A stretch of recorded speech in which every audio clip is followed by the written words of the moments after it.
Hello, welcome to Jason the Millennial. My name is Jason, speaking here in my basement in the great state of Kansas, and I hope everybody's doing well here on a Saturday afternoon. Here doing a live stream talking about the Oscars, which is going to be on tomorrow at, I believe, 7 p.m. Central Standard Time, something like that. And yeah, so Oscars has always been a huge deal for me since I was probably like 13 or so.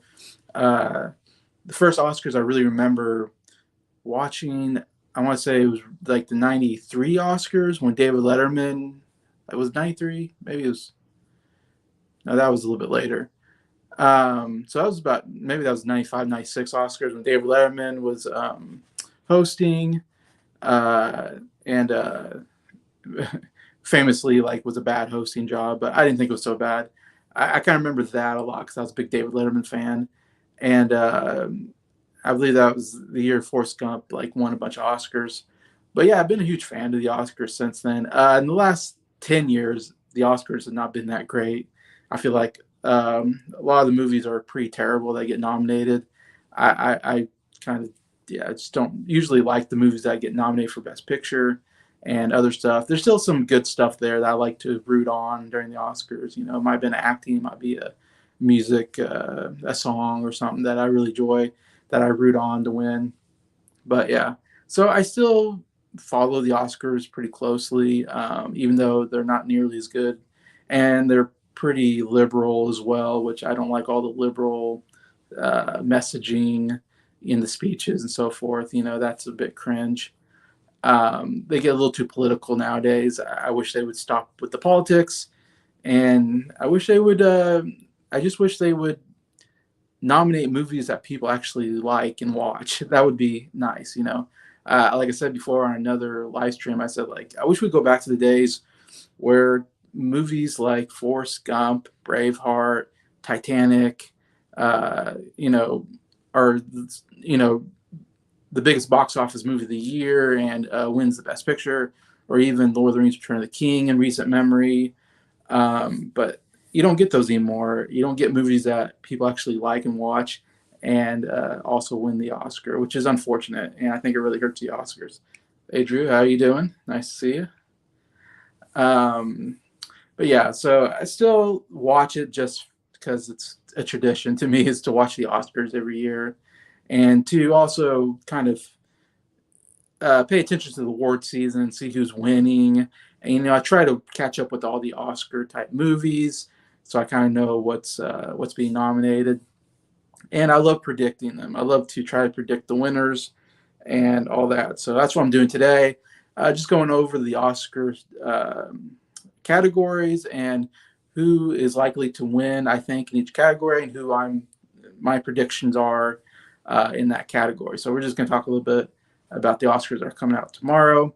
Also, I should say, Elliot from IMO Reviews is doing a live stream of the Oscars. So if you're out there, Elliot, I will be watching your Oscar live stream tomorrow and paying attention to that. So that should be a lot of fun. So if you know Elliot, definitely check his live stream tomorrow, which I believe is around 6:50 p.m. Central Standard Time, whatever time you're at.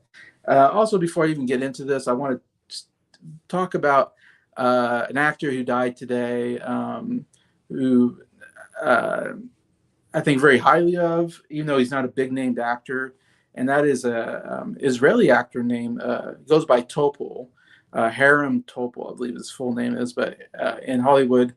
In movies, he's only known as Topol, though he didn't do very many movies. But he did star in my favorite movie of all time, and that is Fiddler on the Roof, which I have here, Blu-ray. Absolutely love this movie. Favorite movie of all time, favorite musical. What can you say? But Topol died today. It was today or yesterday. I just got the news today that he passed away, 87 years old, from Israel, a Jewish actor who came out of there. He was doing the Tevye, the main character, Fiddler on the Roof. He was doing in the London theater. That's where he kind of made it big as a actor and kind of got well known there. And when they were going to make Fiddler on the Roof into a movie in 1971, I believe it was, and Norman Jewison was directing the movie, he was looking um, who should play Tevye, and I believe Zero Monstrell was playing Tevye in Broadway at the time, so he was definitely a choice. But he ended up going with Topol, who was doing Tevye in the London theater.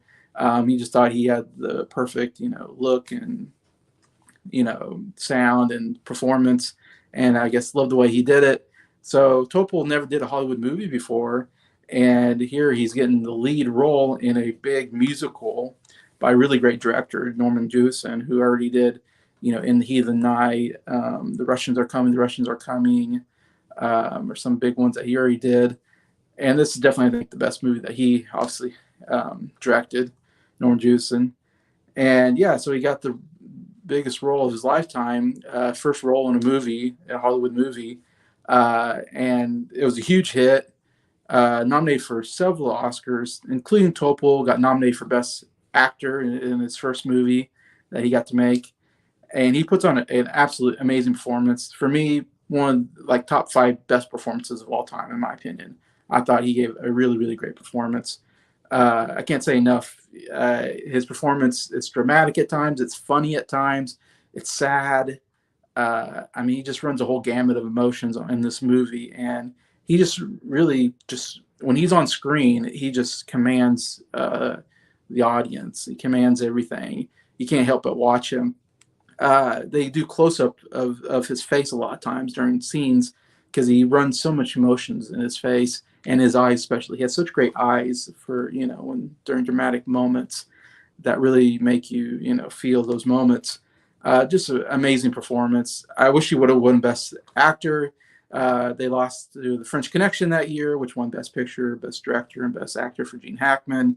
In my opinion, this is a much better movie than French Connection. That might be not for me. People probably would say that, but that's just my opinion. I'm a bigger fan of this than that. But yeah, Topol, he would go on to play Tevye for like 40 years or something like that in Broadway and London theater. I mean, this was just his character. Uh,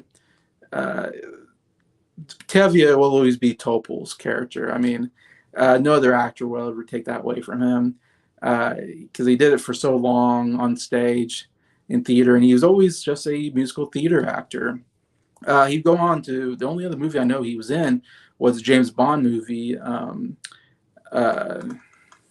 For Your Eyes Only, acting alongside Roger Moore, and he played kind of a side character in that movie, which he was really good in. And it's one of my favorite Bond movies, in fact.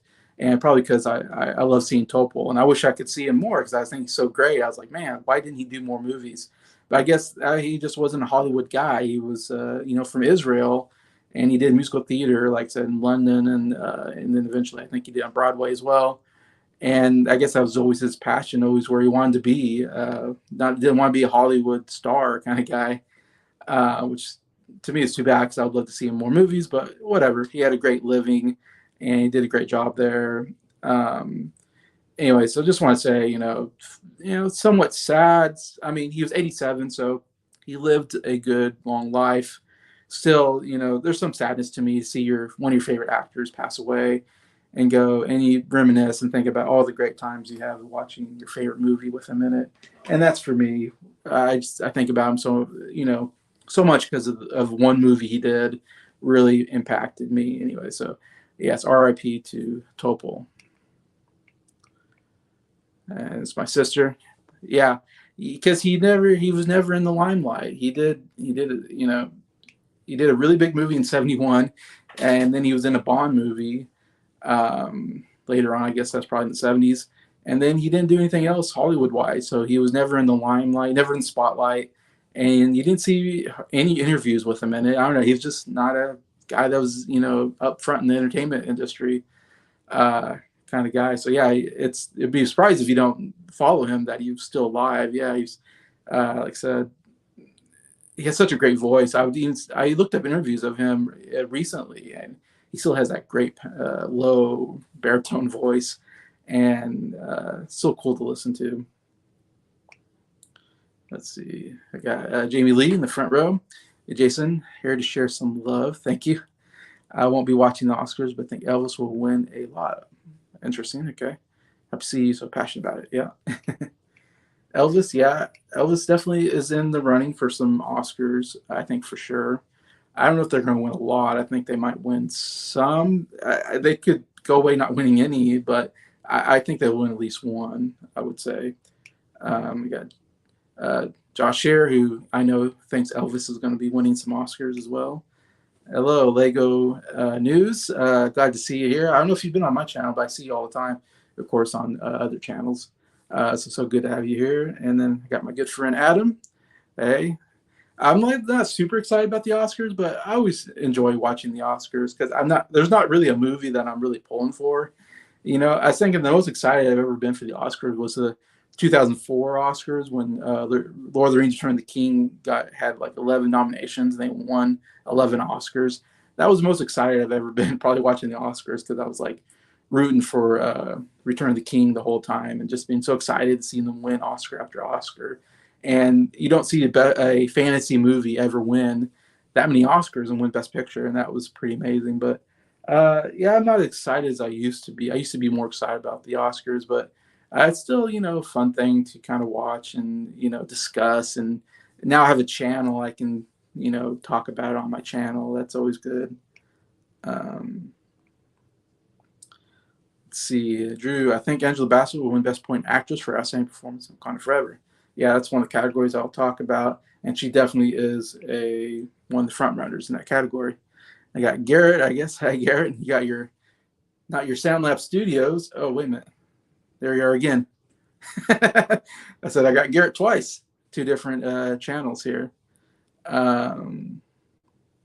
Interesting. I think I got a question here already. See, what's an Oscar you feel is overlooked? I think Lose Yourself from 8 Mile winning Best Original Song is a hugely overlooked win. You mean like nobody talks about it or people don't make enough big deal about 8 Mile winning? Because that was a shocker. I feel like at the moment, I don't know if that was a front runner to win, but of course, or maybe it was. I don't remember. I remember winning. I don't remember what year that was. That was interesting because rap songs at the time didn't usually win, but then that one, and then uh, there's another like 368 Mafia won an Oscar for Hustle and Flow. I think like it's hard out here for a pimp. So we got like two rap songs that got in there, which you don't usually think of rap songs winning. So people don't talk about. I'm a huge fan of original song because I'm a music guy, and so I always love listening to the songs. And there's always some great songs coming out of movies. Um, I hate the fact that the Oscars sometimes they don't emphasize it enough because they're. In my opinion, I love it when they sing the songs at the Oscars. I think they should sing the songs. Each song should get their moment. Uh, before they do the who wins the song, because I've been some great performances. I mean, my favorite has been Into the West by Annie Lennox from Return of the King. That performance was so great. Loved seeing her there. I loved also that same year we had Kiss at the End of the Rainbow with Eugene Levy and Catherine O'Hara got up there and sang. And that was so great. And that was like my second favorite song and one of my favorites of all time. And you get like Adele singing the Skyfall song, Dina Menzel singing Let It Go. I love those moments. We got some weird moments where the person who originally sang the song doesn't sing it on the stage. Famously, we got Robin Williams saying Blame Canada from South Park, which was pretty funny to hear him out there singing. But yeah, I love the great musical moments. I wish I could do more of that. I thought, like, I remember in Canto, the best song was We Don't Talk About Bruno. That was my favorite song off of that. That's like should be an Oscar winner, but they went with a different song, and I can't remember who won, but they didn't win.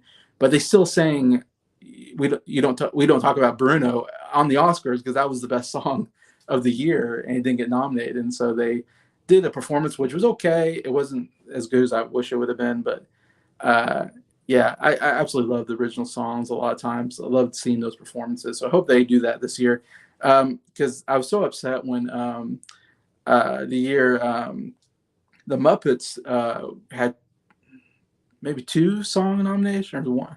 They won the Oscar for uh, Man or Muppet. Man or Muppet won the Oscar for Best Song that year, and it was a great song. And I can't. And there was only like 3 Oscar nominations for Best Song. It was weird. They only nominated like 3 songs, and none of the 3 songs they actually sang at the Oscars. So we didn't get to hear a Man or Muppet song. That would have been so great. Get Jason, what's his name, out there, and get the Muppets, and sing a Muppet song. That would have been such a great moment for the Oscars. Like I hate that they did that. So yeah, I don't know if this is answering your question, but I do love the original song category. I wish they give more on that. I mean, I'm a big fan of the animated category, and I think more animated movies should be nominated for Best Picture. Uh, like I remember, when we had Toy Story 3 and Up be nominated for Best Picture, like almost back to back.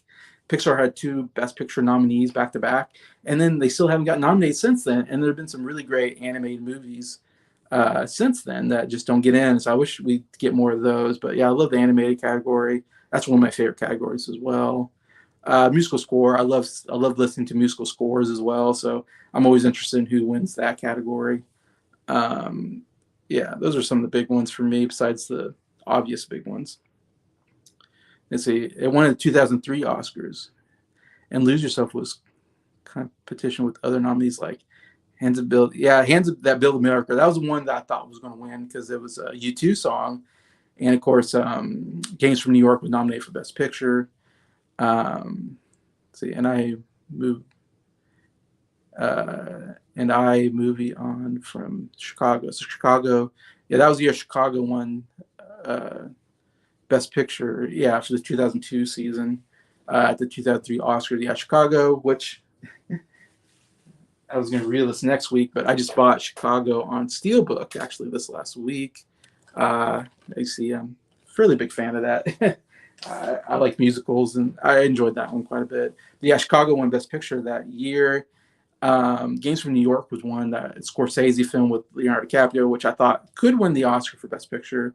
And that was that the year? Yeah, that was the year. The Pianist also was a big one.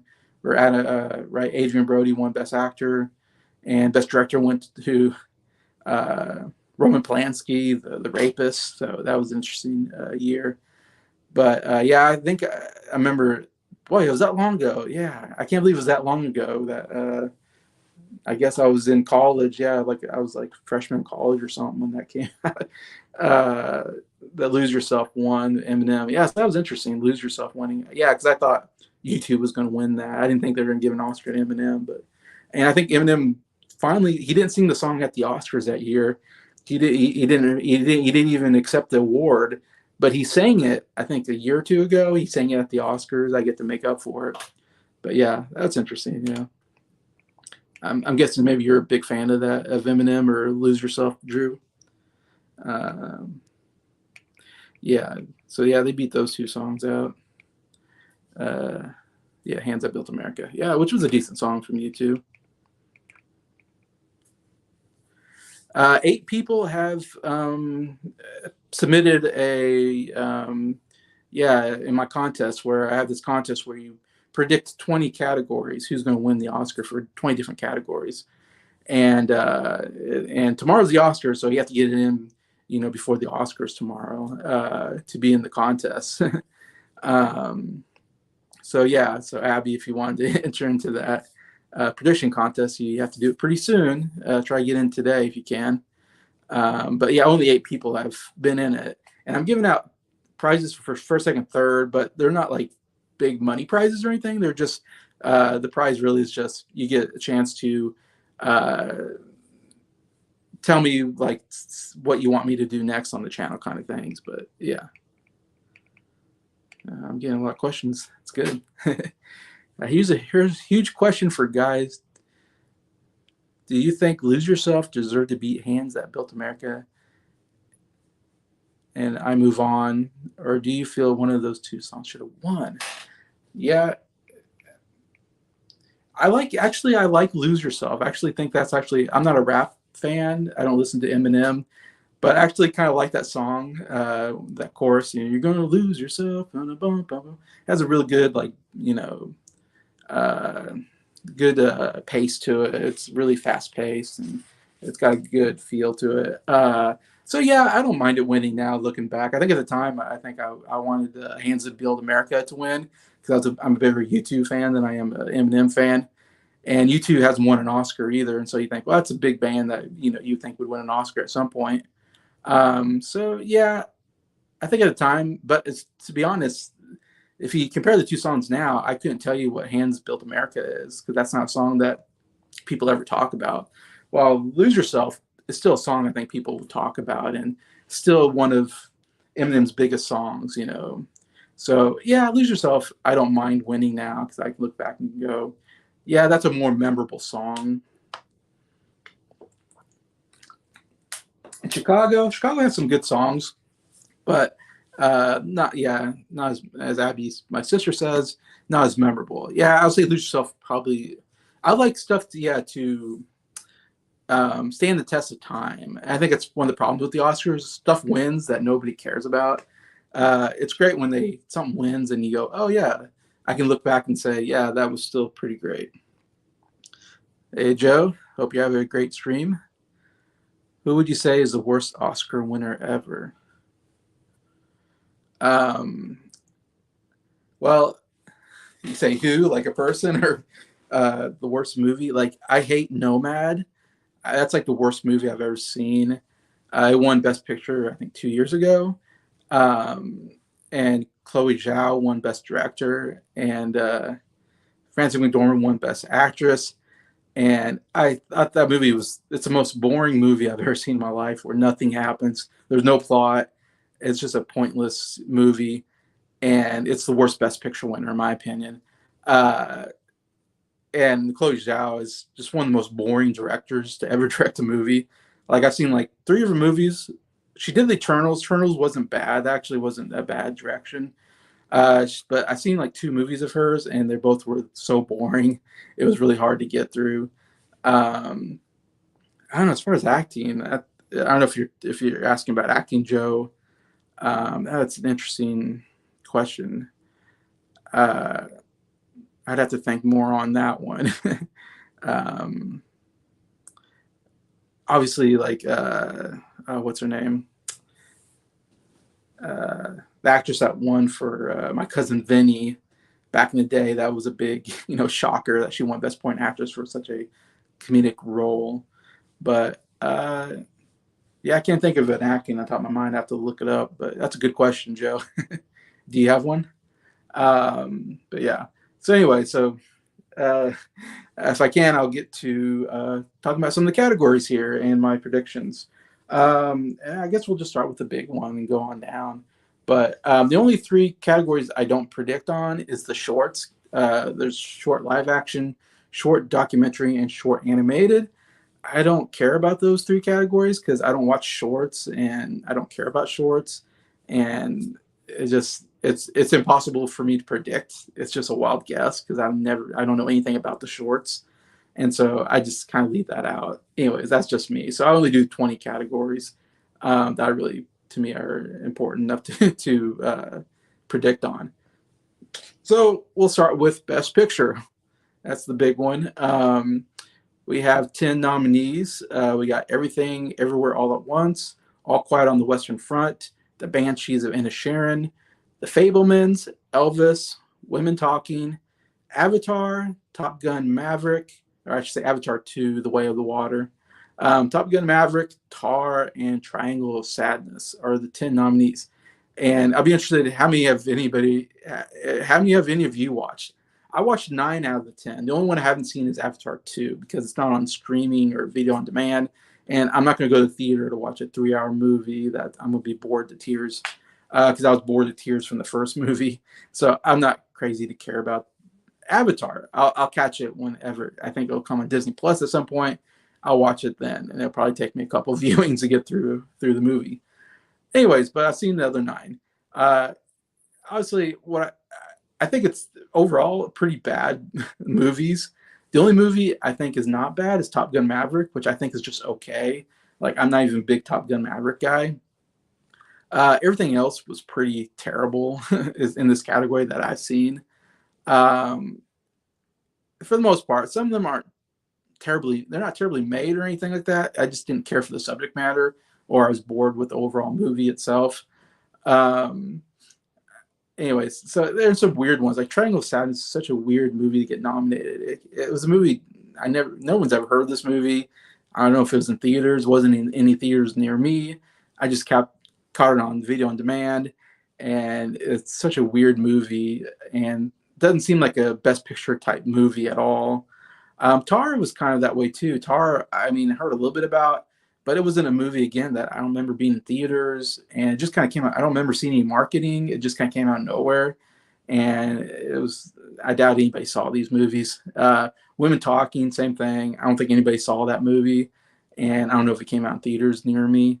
And I just watched it just like a week ago. It's not the worst movie, but still, Best Picture. I don't think so.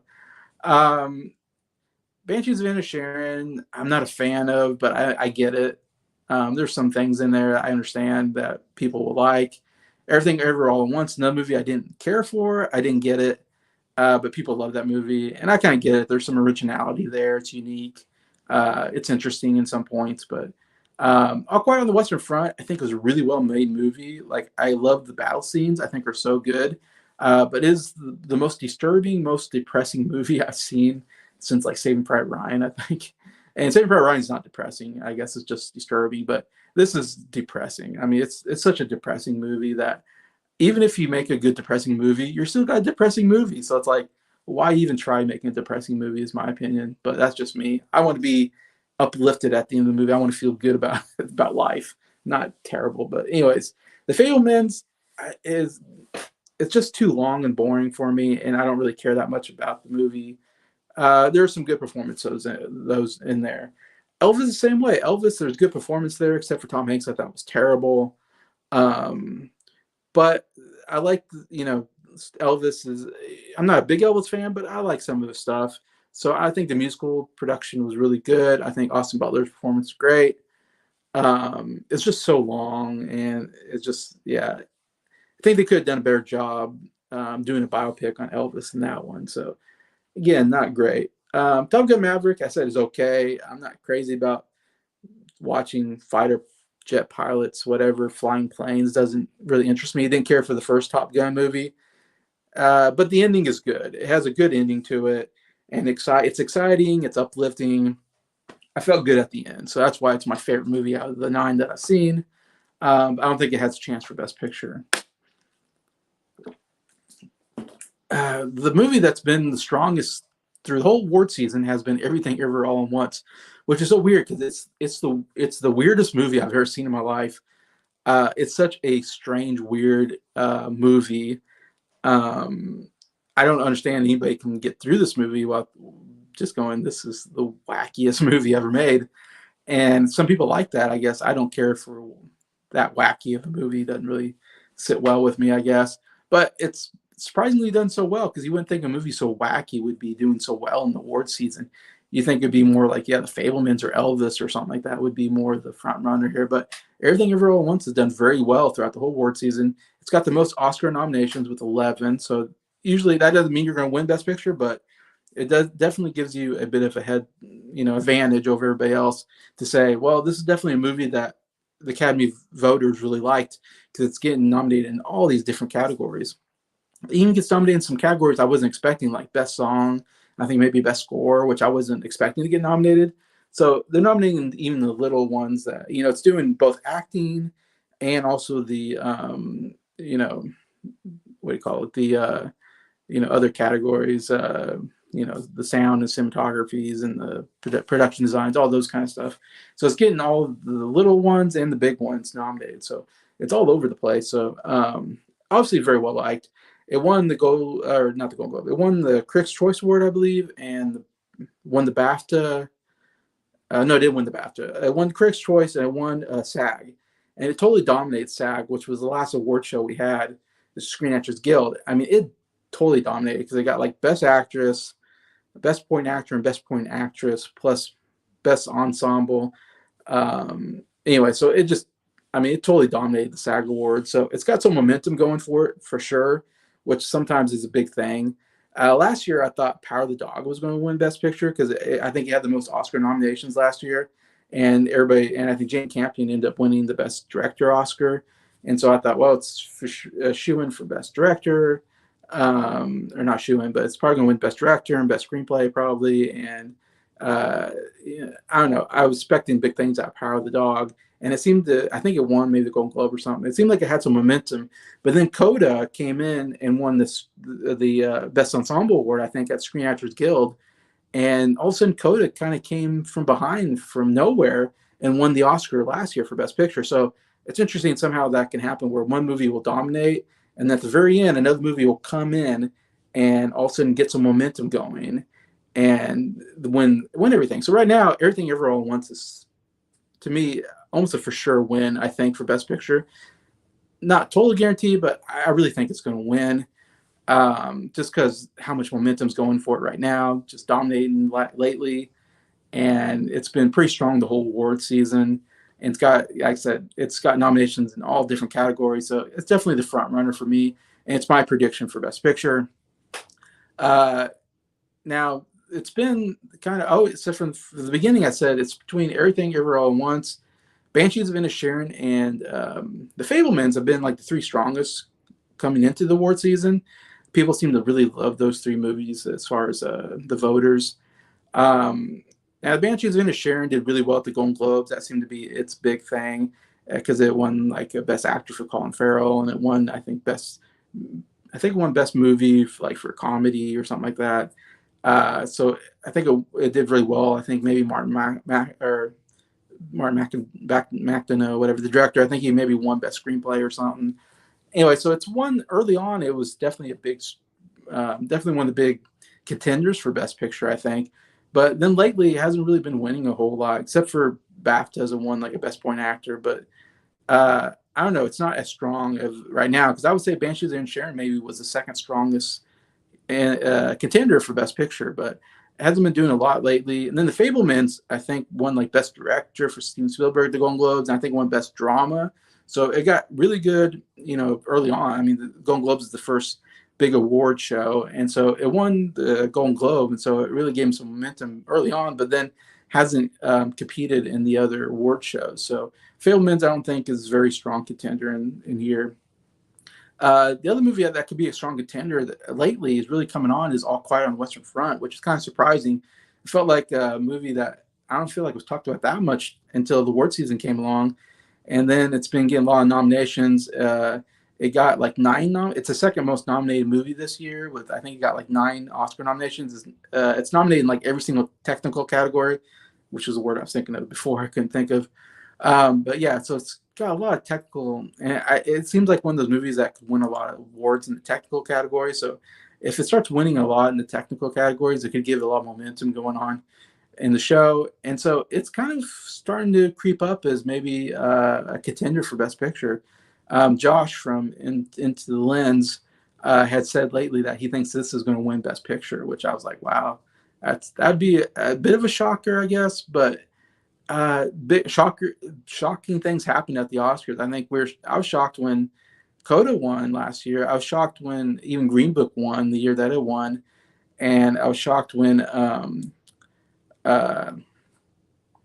what was the other movie I was thinking of? I was even kind of shocked when Spotlight won. I didn't think Spotlight was the big contender that turned out to be. Moonlight. When Moonlight beat La La Land, I was really shocked, because I thought La La Land was it was front runner the whole award season. It seemed like the clear cut winner, and then Moonlight famously won, even though they announced the wrong winner at the Oscars. So we have a president for shockers. So All Quiet on the Western Front would surprise me if it won, but yet it wouldn't because we get surprises like that every once in a while. So yeah, All Quiet on the Western Front maybe has an outside chance of getting in there. And Josh, he's seen all the Oscar movies and he's pretty smart on all this stuff, and he's done some pretty good predicting already. So he's a pretty good predictor. So Josh could be right on this, and if he is, I will crown him the king of predictions because he's making a lot of pretty cool, bold predictions lately, and it makes me think of my own predictions and wonder if I'm crazy, but I'm still going with Everything Everywhere All at Once is definitely the front runner in this category. Someone mentioned Elvis. I don't think Elvis is going to win Best Picture, but it's definitely a movie that has some popularity to it. Like Top Gun Maverick, one of the most popular movies of the year. But I don't think they're going to give a Best Picture to it. But who knows? Maybe it'll get in there. But I really think Everything All at Once is the front runner. All Quiet on the Western Front, Banshees and Sharon Fablemans would be the next ones, I would think. But yeah. Anyway, so that's what I think about Best Picture. As C. Drew says, Lose Yourself is an iconic song. And you're a huge Eminem fan. Okay. Yeah, I would agree with that. Lose Yourself definitely is still a song I think people would listen to and talk about. All right. So the next category, we'll go to Best Director. Sorry. Here we got Steven Spielberg for The Fablemans, Todd Field for Tar, Martin McDonough for The Banshees of Inisherin. We got Daniel Kwan and Daniel Scheinert for Everything Everywhere All at Once, and Ruben Östlund for Triangle of Sadness. Again, usually, of course, famously, Best Picture and Best Director usually go hand in hand, but not always. We've seen more of that lately, where they give Best Director to a different person in the Best Picture, especially since we have 10 Oscar Best Picture nominees instead of 5 like we used to in the back of the day. So it could split. Personally, I still think Daniel Kwan and Daniel Scheinert for Everything Everywhere All at Once, I think, will win Best Director. I believe they won at the Critics' Choice and the BAFTAs. I think maybe they won Best Director. So I think they've gotten some. And there's also like the PGAs, which I don't pay as much attention to, which I probably should, or the different other, what do you call them, guild awards that they have. But I feel like this is definitely, like I said, Everything Over at Once definitely was it looked like a really difficult movie to make. So I have to give so much props to the directors. I don't know how they made this movie. It's such a weird movie, and how they did it, I have to give them some credit there. And so if it's going to win Best Picture, I'm going to have to give it to those two directors for directing the movie, because I think they did a pretty outstanding job somehow putting this movie together and making it a Best Picture type movie. So I think they definitely have their front runners. I think they definitely have the best chance. I think some people might say Steven Spielberg could get in there for The Fablemans, because he's such a well-known, director, and he's directing this very personal movie about kind of his life as a kid. And he won the Golden Globe for Best Director, but I don't think he's won anything else outside of the Golden Globe. So he does have that behind him. Could sneak in there. Who knows? But the other ones I don't think have any chance of getting in there. I would say it's between Daniel Kwan, Daniel Scheinert, and Steven Spielberg would be the other one in that category. And I haven't seen Coda yet. I still need to see that one. I know I keep thinking I gotta see Coda, but I've been trying to catch up with all the Oscar movies of this year, and I need to try to catch up with some of the Oscar movies I've missed in the past years. But yeah, Coda looks like a good movie though. I need to watch that. I've seen all the other nominees except for Coda from last year. So yeah. Next category, another big one, is Best Actor. Obviously, this has been a 2-actor race so far between Brendan Fraser for The Whale and Austin Butler for Elvis. We also got Colin Farrell for Banshees of Inisherin, Paul Mescal for Aftersun, and Bill Nighy for Living. This is a really hard one to guess, I would say. Because it could go either Brendan Fraser or Austin Butler. I feel like it's a 50-50 right now. It's really hard to predict this one. I feel like a lot of people are predicting Austin Butler. I know Josh, like I said, from Through the Lens, has been saying from the beginning that Austin Butler is going to win. And a lot of people don't. It seems like a lot of people don't want him to win, but they think he's going to win. It's interesting. He's been kind of a guy that's been talked about since Elvis came out, which came out, seems like a while ago. Anyway, so he's sometimes, if you get talked about too much from the beginning, you'll lose momentum later on. But he's been still riding the momentum of this performance, which is pretty incredible. It's a good performance. I like the performance as well. He really does look and sound like Elvis in it. And then you got Brendan Fraser, who's been this great comeback story, where I was a big Brendan Fraser fan. I was a big fan of the Mummy movies back in the day. And he was a pretty big actor back in the, I don't know, late 90s, early 2000s, I guess you'd say. And then he kind of disappeared as he got older. He wasn't quite the young, good looking action guy and romantic guy, whatever romantic lead. And so he kind of disappeared. And he did a lot of, I think, lower budget, not very good movies. And yeah, you never hear about Brendan Fraser, and all of a sudden here he is in The Whale, and he, of course, I first heard about it because he got a standing ovation at Cannes Film or something like that. One of these big film festivals. There's this footage. It's really cool footage of, they showed The Whale, and then people are giving him a standing ovation. He's crying, and it's a really cool emotional moment. And like, I don't know much about Brendan Fraser, but like, it makes me feel kind of sympathetic towards Brendan Fraser. Like, oh, that's cool. Like, this guy who's never been an Oscar guy. He's, like I said, he's done a lot more action movies, at least that I've seen, and some comedies, but never been a big dramatic actor. So this is kind of a change for him, and it's always great. You always love those stories of actors or actresses or whatever that kind of disappear and then make a comeback. And I don't know, there's something about that story that you love to see them win. So Brendan Fraser's been riding pretty high on since that festival. Been kind of a front runner since then, I felt like. And from the beginning, I thought he was a front runner because of that. And I haven't seen The Whale. It looks like a really depressing movie. And he's wearing a fat suit, but you can see even in the trailer that, yeah, he's put on a really good performance. So yeah, it's one of those things. Austin Butler, he's playing Elvis. He's playing this, sometimes when you play a real person in a biopic, whatever, a music biopic especially, uh, that's a good way to win an award. So you have that going for Austin Butler, but then you got Brendan Fraser's got all of this great story, comeback story behind him. So it's like, who are they going to go with? This more young up and comer or somebody coming back. First, personally, I'm going with Brendan Fraser on this one because I just think the story is so great of him coming back, and I think he's going to give a really good emotional speech. I mean, not that everybody probably would, but his especially, I think, will be very emotional. I think the crowd will be excited, and you have to think that they're playing for the crowd at the theater amongst his peers. And so I think if he wins, there might be like a standing ovation. I think there'd be some excitement there. And personally, I would love to see him win just because I think he has such a great story coming back. I mean, I wouldn't say great story, but still, there's an interesting story there of him making a comeback and winning an Oscar. I mean, that's such a huge thing for an actor in their career. And here he is getting in his 50s. He's finally getting some recognition for his career and will help his career from here on out for sure. And he's a guy that's been around a little while too. Compared to Austin Butler, I never heard of this guy. I don't know if he's done any other movies, what he's been in before.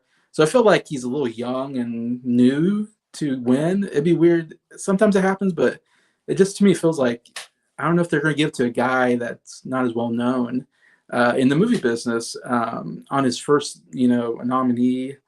I mean, I don't know. To me, it'd be kind of hard, I think, for the Academy to give it to him.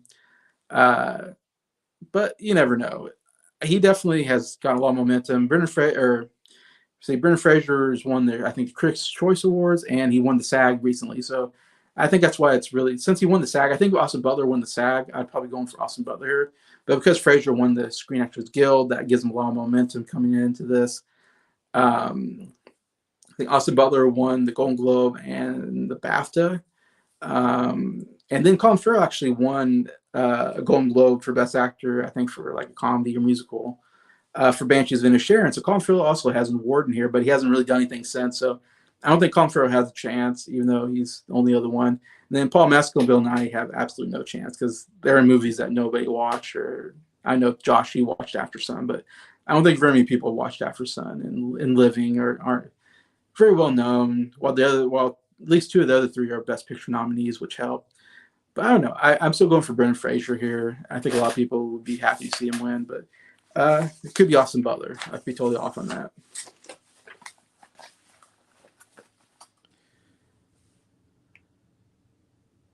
See, I think he's asking me a music question here. See, since you're a music guy, have you heard of Al City? Because he's my favorite music artist.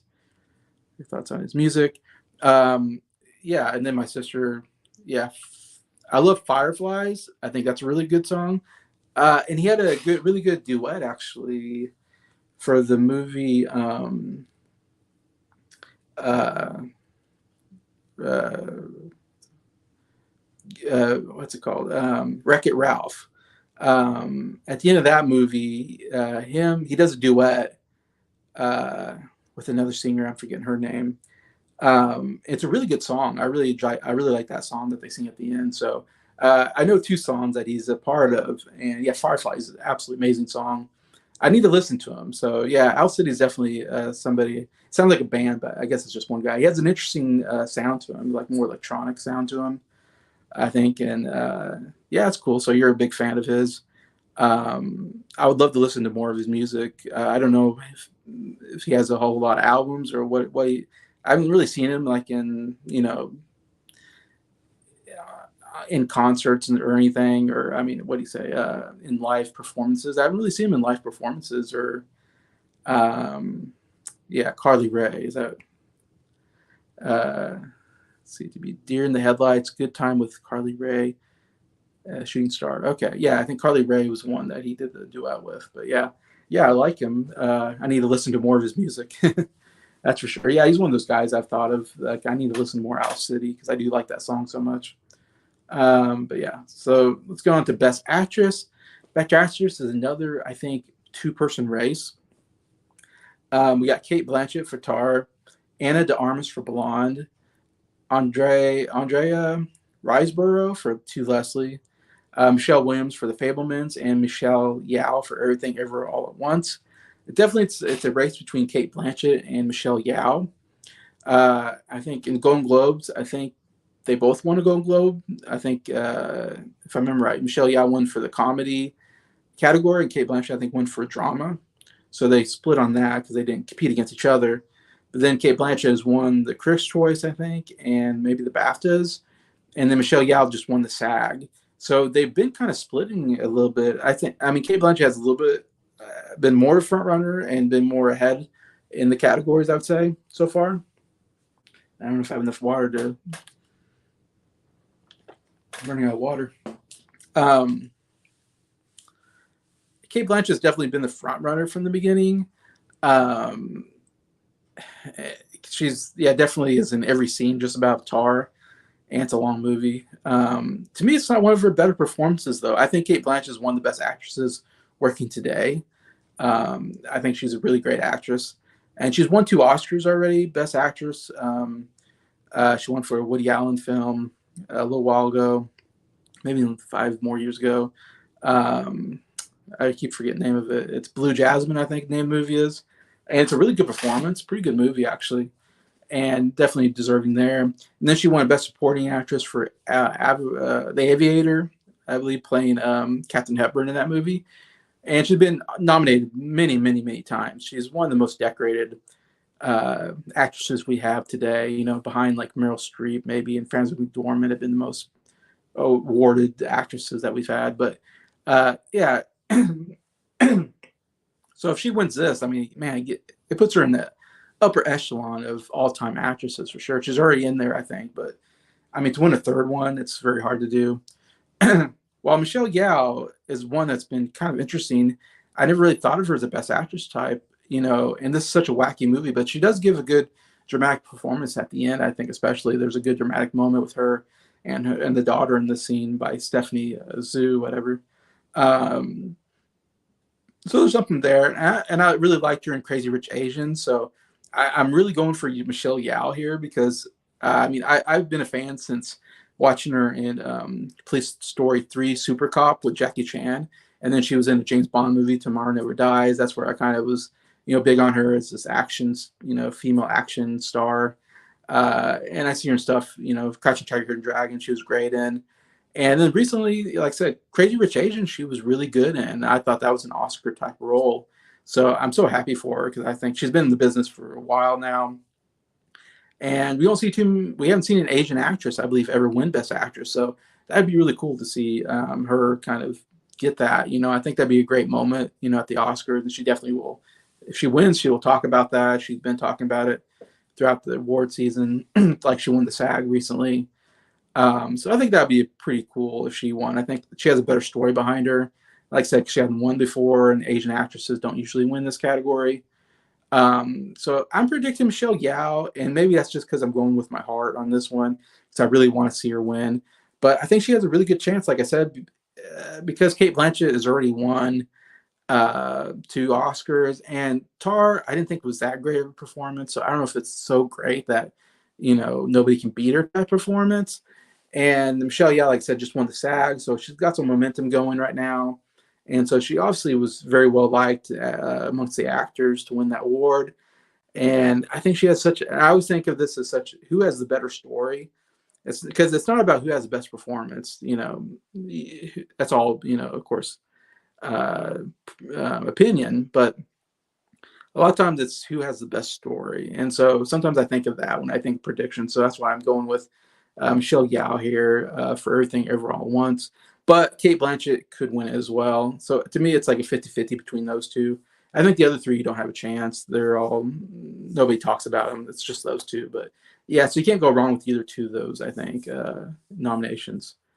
All right, go to Best Supporting Actor, which has been the most dominant category I think we've had.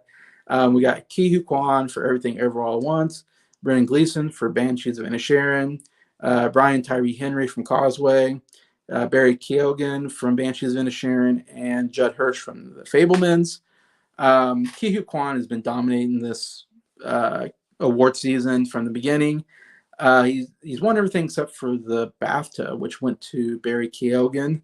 Surprisingly, he got the BAFTA, but I still think it's a for sure lock. I would say that Ke Huy Quan's going to win because he won the Golden Globe, the Critics' Choice, and the SAG. So, yeah, and I'm not like a big fan of his as far as acting wise. Though, of course, I grew up watching him in Indiana Jones, Temple of Doom, as Short Round. Though I think that's one of the most annoying characters ever in movies.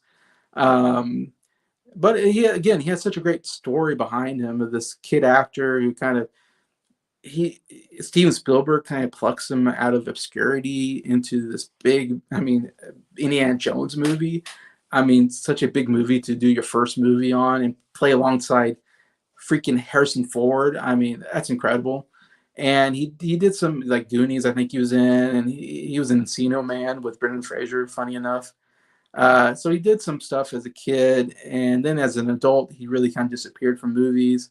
And now he all of a sudden he kind of came out of nowhere. I remember when he first was announced to be in this movie, I was like, wow, what an obscure, reference, Ke Huy Quan. Like no one's talks about this guy. He's kind of disappeared for so long. But then since he's been winning, his speeches have been the best speeches, some of the best speeches I've ever seen. He's so excited. He has so much energy about him when he gets up on that stage. And you can really tell that he's so thankful because this is such a big deal for, again, Asian guys. Like I said, not too many have won. I think there's been a couple, maybe that, or at least one that's won a supporting role, but still, it's a huge thing. And for a guy who's such a low level actor, I mean, you're talking about A-list actors. He's like a D-list, E-list actor. He's way down the list of actors. Of course, this will make him bigger, and he'll be in more movies now, I think, after this, because he definitely got a lot of exposure, which is good. Um, but yeah, he's just so fun watching him win, and he's thank you, thank you. He's like so excited. You can tell he's so passionate and so humbled and so emotional. So I think I really want him to win because if he wins, he's going to give such a great speech. I think it's going to be so emotional, and everybody's going to be so excited and happy for him. And Spielberg's going to be sitting there and be like, "I'm the guy who founded you, and now here because of me, you won an Oscar."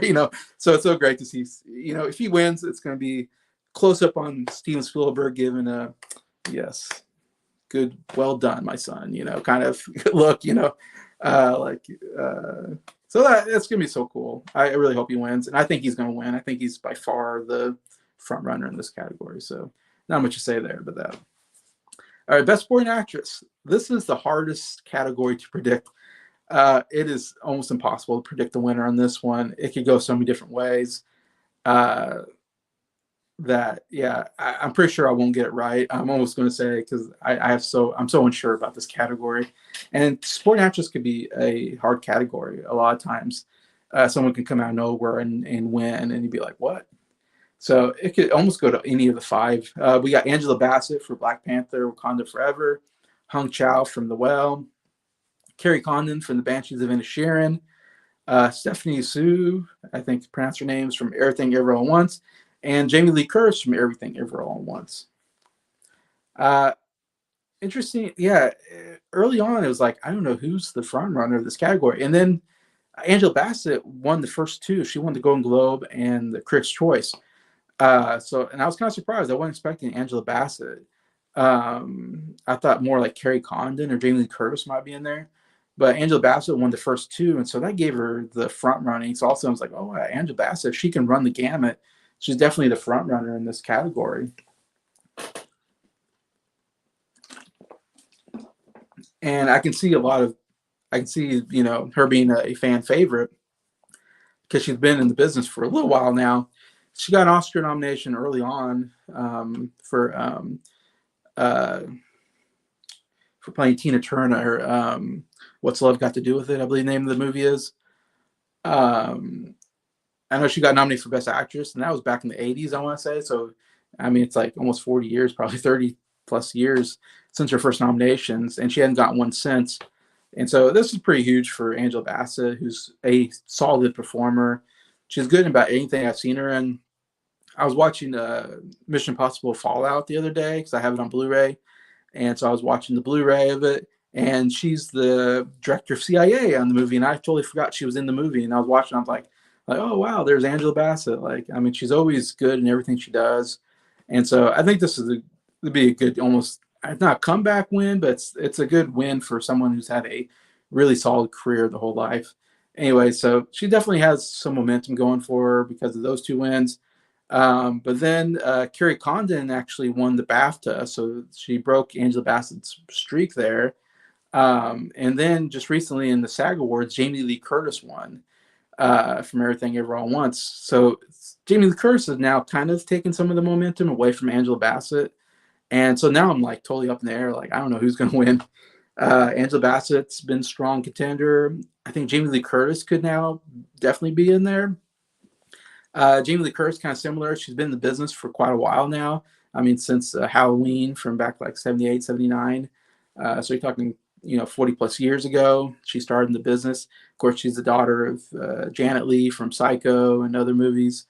And her dad's also a very famous actor.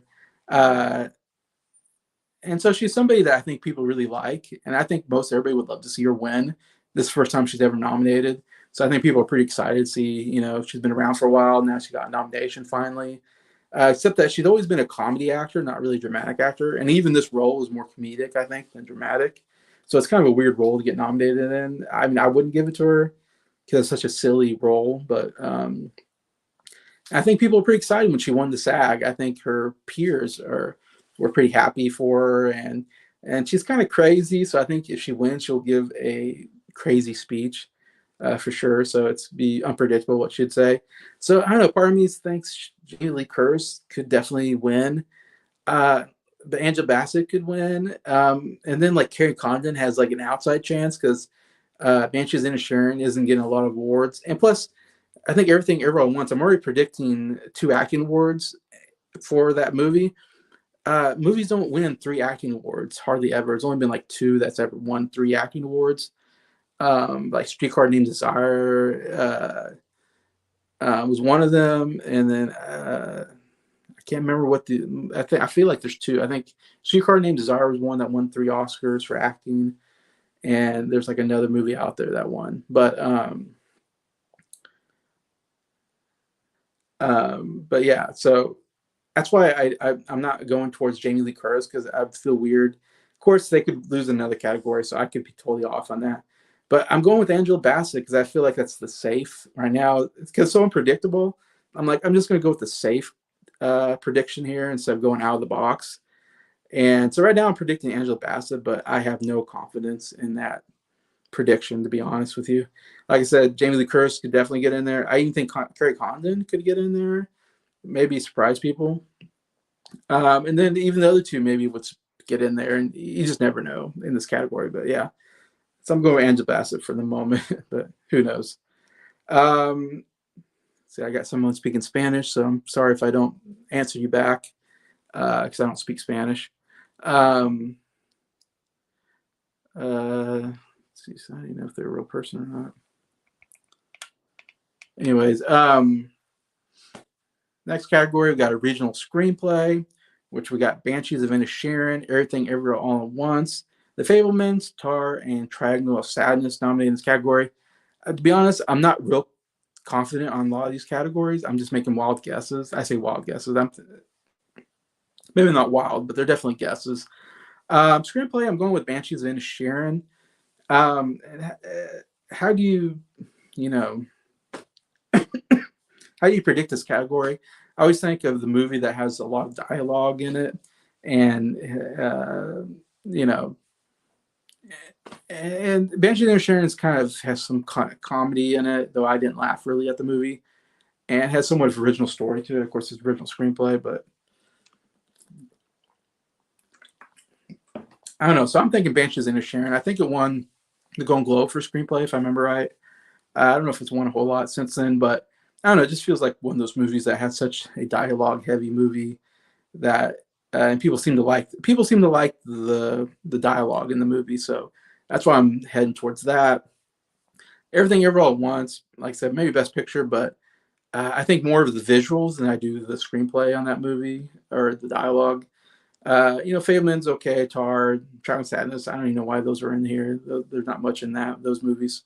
They're just so slow, boring. And in fact, Trial and Sadness is like the worst screenplay I've ever seen in my life. So I don't know why that's in there, but yeah, definitely Banshees and Sharon. I think, though I'm not confident. I think it definitely has a chance, though. Best adapted screenplay, we have All Quiet on the Western Front, Glass Onion, Living, Top Gun Maverick, and Women Talking. Another one I'm not 100% on. I mean, All Quiet on the Western Front, like I said, is kind of a movie that's got some momentum going for it. But again, it doesn't really have a lot of talking in it. It's mostly visuals. Glass Onion is more of a comedy, and it has some good dialogue in there. But yet, I don't know, it's not a Best Picture nominee, so I think that hurts it. Living, I don't know anything about that movie. Top Gun, another one. I don't think with the dialogue. I think more of the visuals. And so I'm going with Women Talking because Women Talking is all about talking. They're telling you exactly what the movie is. It's a bunch of women just talking for an hour and a half or so, and so there's so much dialogue in the movie that I don't know. To me, it feels like a movie that could win adapted screenplay, and I think it won something early on as well, or it's been nominated quite a bit, I think, in the category. So, and it's only got 2 nominations: Best Picture and Best Screenplay. So definitely, screenplay is definitely its strongest feature, I think, for the movie. I don't know. It could go to some other movie, but right now I'm leaning towards Women Talking for Best Adapted Screenplay. Best Animated. This is definitely one that I think is a pretty shut and close. What do you call it? Shut case. What I didn't say that right. Uh, you got Guillermo del Toro's Pinocchio. You got Marcel the Shell with Shoes On. You got Sea Beast. You have Puss in Boots and The Last Wish, and you have Turning Red. The only movie I liked was Puss in Boots. The Last Wish was the only good movie out of this bunch. Still, the Shell is kind of cute, but not my favorite. And the other 3 I thought were just really well. CB's not terrible; it's just not great. Turn Red and Pinocchio were just absolutely horrible movies, in my opinion. I hated those 2 movies. So of course they get nominated. Pinocchio is definitely the front runner here. It's everybody's been loving this movie since even before it came out. Everybody was like, "Oh, this is gonna be the greatest movie ever," and I didn't think so, but it's a stop animation movie from Guillermo del Toro, who's a pretty big name in the movie industry. Of course, won Best Picture and Director for Shape of Water not too long ago. So yeah, it's Pinocchio. I can't imagine anything beating it. I'd be pretty shocked if anything beat it. I wish Puss in Boots would win, but I think it's gonna go Pinocchio. And we got Best International Film. Again, this is a pretty shut and close case. I can't say that right, but you got All Quiet on the Western Front, Argentina 1985, Close, EO, and Quiet Girl. I've never seen or heard anything about the other 4, but All Quiet on the Western Front Obviously, that's got to win. It's the only one out of the five that's been nominated for Best Picture, and it's got 9 nominations, so it's by far the front runner in that category. We got Best Documentary. We got All That Breeze, All the Beauty and the Bloodshed, Navalny, A House Made of Splinters, and Fire of Love. The only movie I've heard of is Fire of Love because it's on Disney Plus. I haven't seen it yet, though it's a movie that's on my watch list. Um, I'm going with A House Made of Splinters only because I've heard other people talk about that movie. That documentary is supposed to be good or something. I really don't know much about the documentaries this year. I haven't seen any of these. So my guess is just really I have no idea. But I'm going with The House Made of Splinters, but I have no idea on that one, to be honest. You're out of water. Are you gonna make it? I don't know. I don't know why I'm having a hard time getting through this, and my water's almost gone.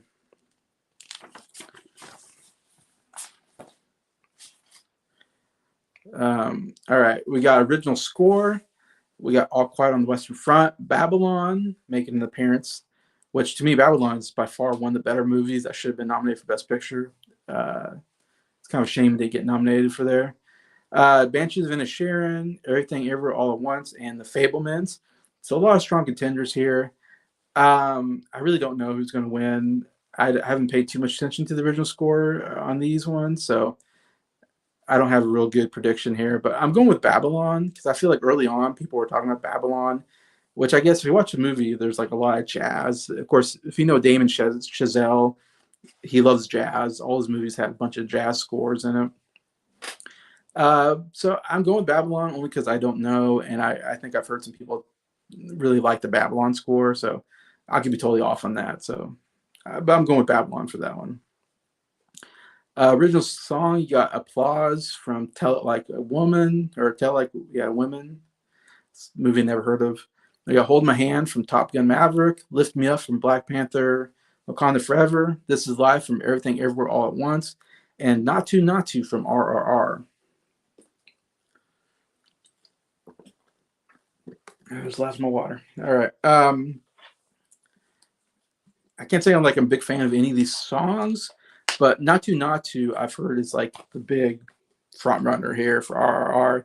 And RRR was like a somewhat of a favorite of the international films. They get nominated for best international film, but people seem to really like this movie. I haven't seen it yet. It's on Netflix.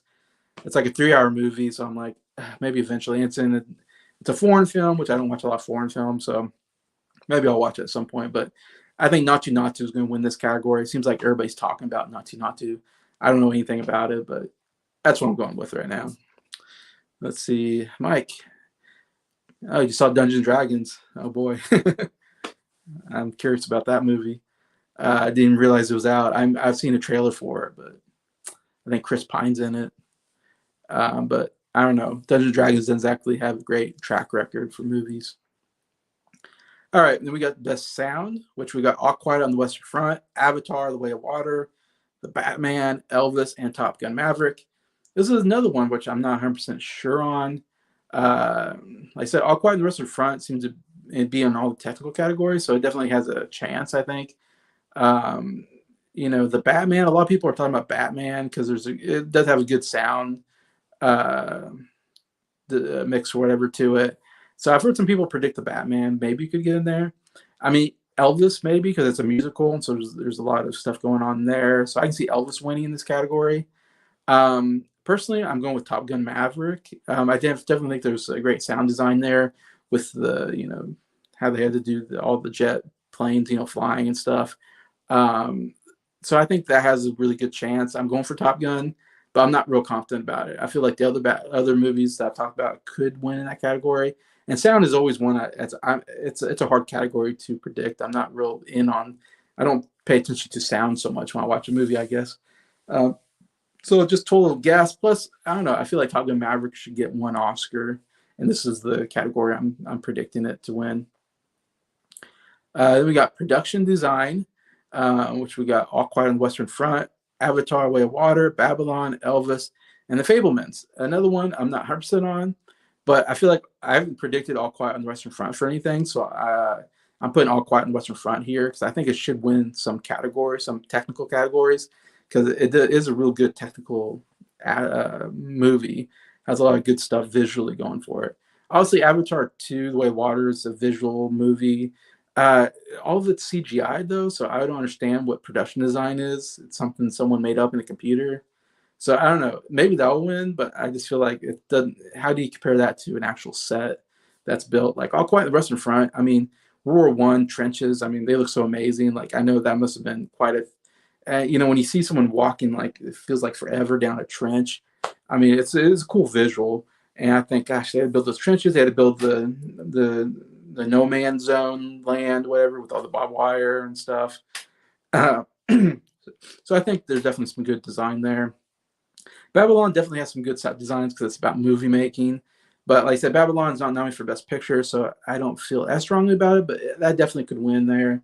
Elvis, I guess there's some stages that Elvis sings on these big stages, but I don't know. Maybe The Fableman's another one. I don't know if there's that great set design. Maybe I don't think about the sets that much on it, but yeah. So All Quiet on the Western Front is kind of my. If I don't know, I'm going for that because I think it's going to win some Oscars for the technical stuff. All right, we're getting kind of to my last page here. We got cinematography.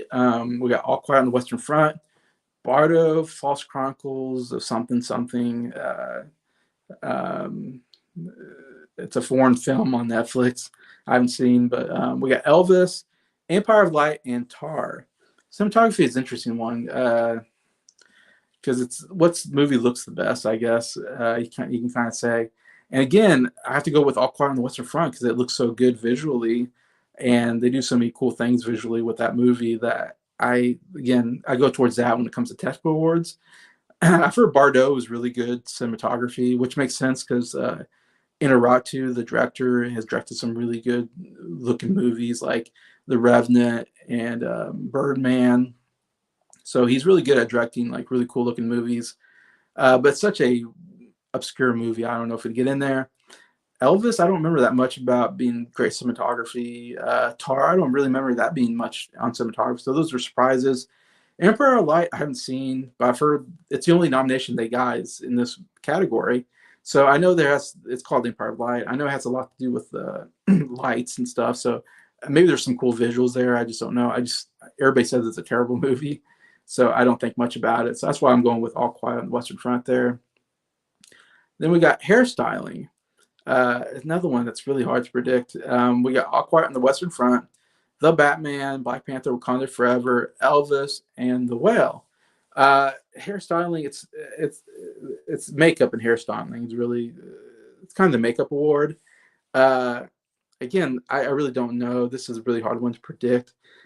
All Quiet on the Western Front, you don't think about the makeup except people are just uh, um, mud all over their faces and stuff. So there's kind of a cool thing there with everybody in the trenches and they're fighting and their mud is just caked. That's what I'm thinking.